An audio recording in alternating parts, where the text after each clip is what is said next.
Hey everyone, Reverend Sarah Grady from St. Paul's United Church in Paris doing a Tuesday check-in. I hope that you're doing well this week. It is, the sun looks like it's trying to come out here in Paris. It's been kind of rainy off and on a little bit today. On Sunday we had full on rain, and so we had to move our service of worship from the Paris Plains Church site outdoors. We had to move it indoors, but we were so grateful to be able to do that under our current restrictions. And I think every single person who attended worship on Sunday is double vaccinated and wore masks. So for those folks who are wondering, when we don't have outdoor worship this summer, which we are going to be hopefully doing now until the end of July through to August 1st, actually will be our final outdoor worship for the summer. And then we'll be moving to online worship for the rest of August. But when we're not over at Paris Plains Church, please know you're welcome to come to the church here, the church building at St. Paul's, and we are going to keep social distancing and contact tracing and masking policies in place for our indoor services of worship. This one thing I wanted to actually ask this week and bring to your attention is our community garden.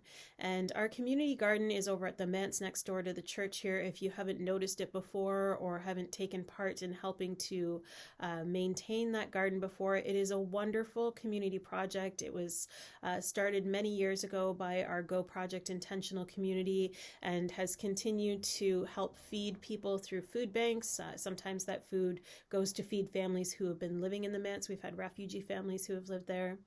We currently have a community member staying in the manse and helping us with that garden, so I want to give a huge shout out and thank you to Megan Sheedle. Megan grew up on a farm and she has done an amazing job in whipping that garden back into shape. It got a little bit of disarray over the last couple of summers when there hasn't been as much help available to help out with that garden, but she has done an amazing job, she and Emily Q and a few other community members, of getting that back into shape. And we need your help. It's a big job if only one person does it, but if we had some help to maintain it now that it's gotten back into shape, that would be really helpful. I could kill a cactus, but I think I could go for an hour a night each week and help pull some weeds and till things up. So if you have a green thumb or want to learn something about gardening and you could consider helping us out, that would be really wonderful.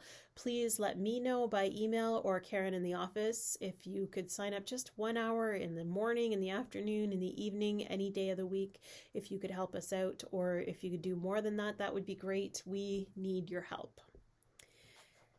This past Sunday, the theme in We Make the Road by Walking, in the chapter we were looking at for our service, was the spirit of conspiracy. And conspiracy has become a pretty dirty word and not one that we like. It's kind of triggering, right? Like lots of conspiracy theories on the dark corners of the internet and nasty things being said. And I was a little leery when I saw the title of this chapter. However, I loved what Brian McLaren had to say about conspiring with the Spirit to bring goodness and justice and hope and love into the world. And the circles of friends and families and co-workers and strangers alike that can extend to. And I love that idea of plotting goodness and kindness wherever we go.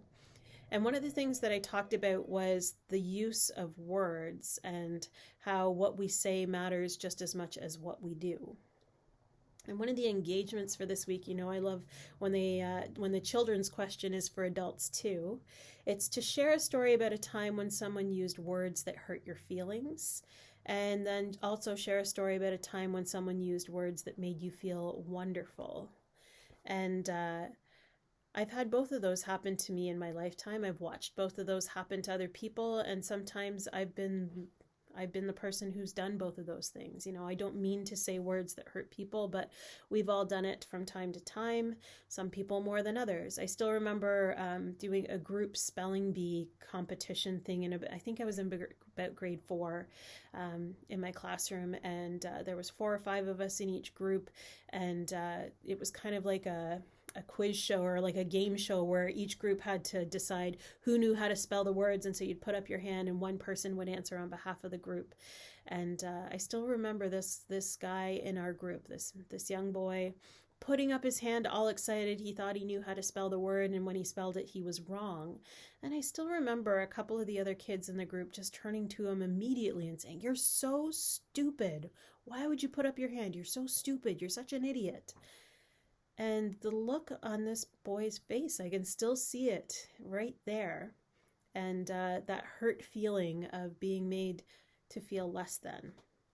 I also know lots of times when people have used words to make me feel wonderful, or when I've been able to say words, I've had lots of people say that prayers I've said have made them feel better, or something in a sermon has inspired them.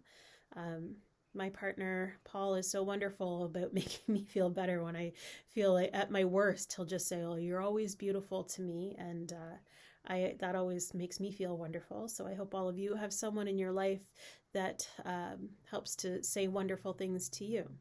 And if nobody has told you today that you're wonderful, you are wonderful. So I am saying it to you this week. I'd love to hear stories from you about how words and actions matter, and the things that you want to share with me this week in the comment section. Send me an email, call me. I'm always up for hearing and chatting about the things that we reflect on in these Tuesday check-ins. And wherever you are, I hope that you're safe. I hope that you're well, and that I get to talk to you soon. And don't forget about that ask for the community garden, friends. We'll talk to you soon.